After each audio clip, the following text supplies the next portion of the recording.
Pour créer un dossier client, il suffit d'aller sur Accès dossier ici en haut. Vous cliquez dessus et vous cliquez sur Ajouter. Il existe déjà un dossier puisque nous avions accepté lors d'un tutoriel précédent le fichier de démonstration. On va cliquer sur Ajouter. Cette page s'ouvre, nous allons la remplir ensemble de façon à ce que vous ayez un premier exemple. Voilà, les données sont remplies. Vous pouvez voir si on se promène rapidement sur les différents paramètres.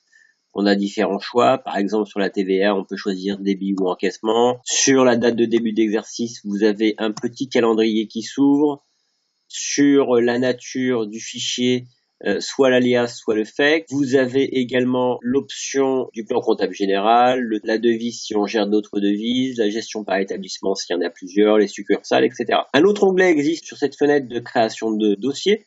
C'est l'information complémentaire ici. On va aller dessus. Ici, vous pouvez indiquer toutes les informations complémentaires qui ne sont pas notées dans les paramètres de base du dossier, de façon à ce que vous puissiez avoir accès à ces infos qui de toute façon seront rappelées lors de l'édition des traitements. Donc une fois qu'on est OK sur les éléments à intégrer, eh bien nous n'avons plus qu'à cliquer sur OK pour avancer. Il nous rappelle la structure du projet. On quitte et le dossier est créé. Une information importante, chaque donnée que vous aurez renseignée dans la fiche descriptive du dossier devra être renseignée avec précision et en conformité avec les données comptables et les données du fichier FEC que vous allez intégrer par la suite. Si vous souhaitez aller plus loin, nous vous conseillons vivement d'aller sur la page d'accueil du logiciel ViewFEC et de cliquer ici sur l'onglet Manuel dans lequel vous trouverez tout un tas d'informations vous permettant d'aller plus loin dans les descriptifs, de trouver des raccourcis et également de vous perfectionner sur l'utilisation du logiciel.